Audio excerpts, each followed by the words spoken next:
ദൈവ തിരുനാമത്തിന് മഹത്വമുണ്ടാവട്ടെ. Bible reading പ്രോഗ്രാമിൽ സംബന്ധിക്കുന്ന ഏവർക്കും കർത്തൃനാമത്തിൽ സ്നേഹവന്ദനം അറിയിക്കട്ടെ.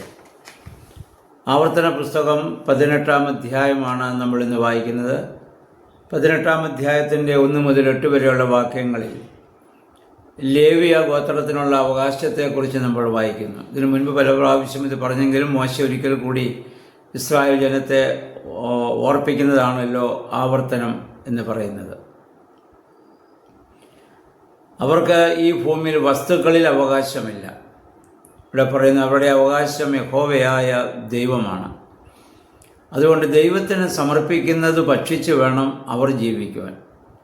അതുകൊണ്ട് മൃഗങ്ങളെ യാഗമർപ്പിക്കുമ്പോഴും ധാന്യങ്ങൾ, എണ്ണ ഇവയിലൊക്കെ ഉള്ള ദശാംശം ലേവ്യർക്ക് നിങ്ങൾ നൽകണം. അതുകൊണ്ടാണ് അവർ ജീവിക്കേണ്ടത്. അതുപോലെ തന്നെ പറയുന്നു, നീ പാർക്കുന്ന പട്ടണത്തിലല്ലാതെ മറ്റു പട്ടണങ്ങളിൽ പാർക്കുന്ന ലേവ്യനും നീ പാർക്കുന്ന പട്ടണത്തിൽ വന്നാൽ അവനെ നീ കരുതുകയും അവന് വേണ്ടത് കൊടുക്കുകയും ചെയ്യണം.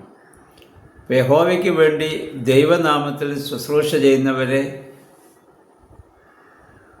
കരുതുവാനുള്ള പ്രത്യേകമായ നിർദ്ദേശം മോശെ ആവർത്തിച്ച് ഇവിടെ നൽകുന്നുണ്ട്. നിങ്ങളുടെ ഇടയിൽ നിന്ന് ആ ഗോത്രത്തെയാണല്ലോ ദൈവം തിരഞ്ഞെടുത്തത്. അവരും ആ ദേവാലയ ശുശ്രൂഷ ചെയ്യുന്നവരും അതുകൊണ്ട് ഉപജീവനം കഴിക്കുവാനുള്ളത് നിങ്ങൾ അവർക്ക് നൽകണമെന്ന് മോശെ വീണ്ടും ആവർത്തിച്ച് അവരെ ഓർമ്മപ്പെടുത്തുകയാണ്. 9 മുതൽ 13 വരെയുള്ള വാക്യങ്ങളിൽ പറയുന്നത് ആഭിചാരം, മന്ത്രവാദം എന്നിവ ശക്തമായി ഇവിടെ വിലക്കുകയാണ്. മോശെ പറയുന്നത്, നിങ്ങൾ ചെന്നെത്തുന്നതായ സ്ഥലം വിജാതികൾ തിങ്ങി പാർക്കുന്നതാണ്. അവിടെ ആഭിചാരവും മന്ത്രവാദവും അതുപോലെ തന്നെ മകനെയും മകളെയും ഒക്കെ ഹോമിക്കുക, പ്രശ്നക്കാരൻ, ലക്ഷണം പറയുന്നവൻ, ആഭിചാരകൻ, മന്ത്രവാദി, വെളിച്ചപ്പാട്, ക്ഷുദ്രക്കാരൻ, മൃതസന്ദേശ വിദ്യക്കാരൻ, ഇങ്ങനെ ധാരാളം രീതികൾ അവരുടെ ഇടയിലുണ്ട്. അതൊന്നും നിങ്ങൾ കണ്ടിട്ട് അപ്രകാരം അനുകരിക്കാൻ വേണ്ടി നിങ്ങൾ ശ്രമിക്കരുത്. കാരണം ഈ ഭൂമിയിലുള്ളതായ സൃഷ്ടവസ്തുക്കളെ ആരാധിക്കുന്ന ആളുകളാണ് അപ്രകാരമൊക്കെ ചെയ്യുന്നത്. അത് പൈശാചികമായ ചില പ്രവർത്തനങ്ങളാണ്. അതുകൊണ്ട് നിങ്ങളത് അനുകരിക്കാൻ പാടില്ല എന്ന് ശക്തമായ ഭാഷയിൽ മോശെ ഇസ്രായേൽ ജനത്തിന് ഇവിടെ താക്കീത് നൽകുകയാണ്. കാരണം ഈ ഭൂമിയിലുള്ള സകല ചരാചരങ്ങളെ സൃഷ്ടിച്ചവനാണ് ദൈവം.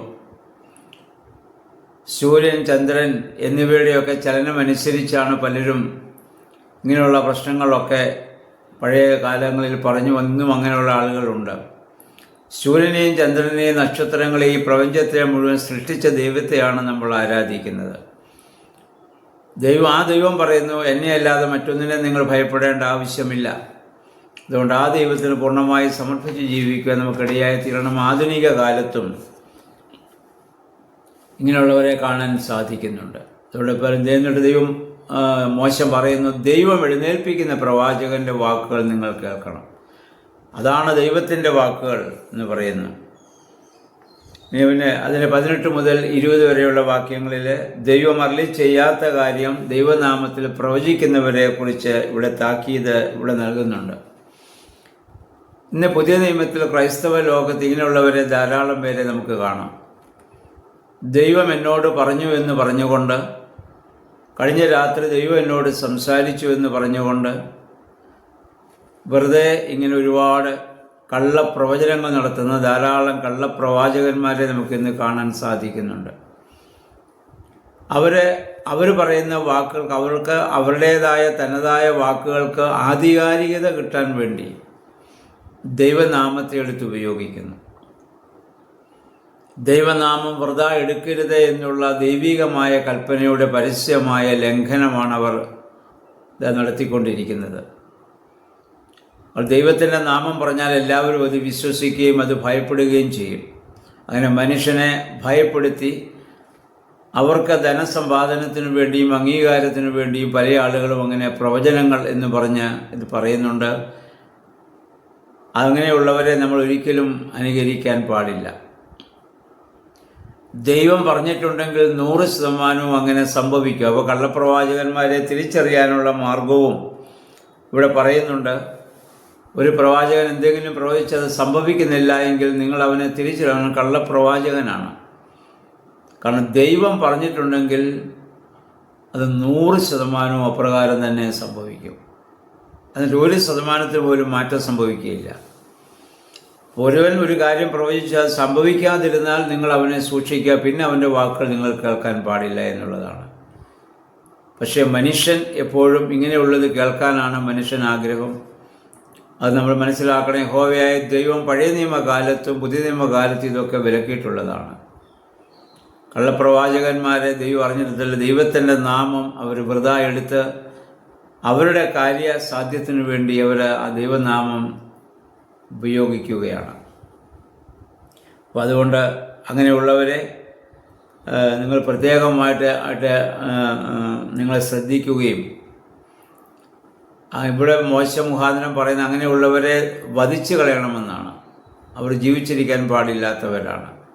പുതിയ നിയമത്തിൽ ദൈവം നമ്മളോട് ദീർഘക്ഷമ കാണിക്കുന്നത് കൊണ്ടാണ് ഇപ്രകാരമുള്ള കള്ളപ്രവാചകന്മാർക്കും ഇന്ന് അങ്ങനെ ജീവിക്കാൻ സാധിക്കുന്നത്. ഇരമ്യാ 23:21 പ്രകാരം പറയുന്നു, ഞാൻ അവരോട് അരുളി ചെയ്യാതിരുന്നിട്ടും അവർ പ്രവചിച്ചു. ഞാൻ അവരോട് അരുളി ചെയ്യാതിരുന്നിട്ടും അവർ പ്രവചിച്ചു. കാരണം ദൈവനാമം അവിടെ വൃഥാ എടുത്തതാണ്. അപ്പം അങ്ങനെയുള്ളവരെ നമ്മൾ തിരിച്ചറിയുക. 2 കാര്യങ്ങളാണ് ഇന്നത്തെ ഈ അധ്യായത്തിലുള്ളത്. ഒന്ന്, ലേവ്യ ഗോത്രത്തിലുള്ളവരെ, പുരോഹിത വർഗത്തെ നമ്മൾ ബഹുമാനിക്കുകയും അവർക്ക് ജീവിക്കുവാനുള്ളതായ മാർഗങ്ങൾ മറ്റുള്ള ഗോത്രങ്ങൾ അവർക്ക് നൽകുകയും ചെയ്യണം. 2, കള്ളപ്രവാചകന്മാരെ നിങ്ങൾ അനുസരിക്കരുത്.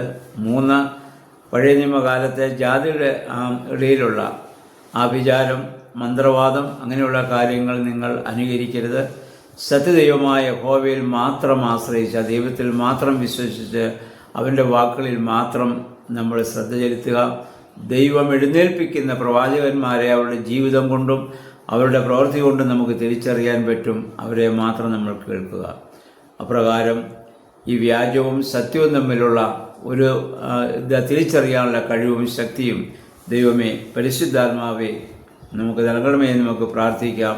ദൈവം അതിന് നമ്മെ സഹായിക്കുമാറാകട്ടെ.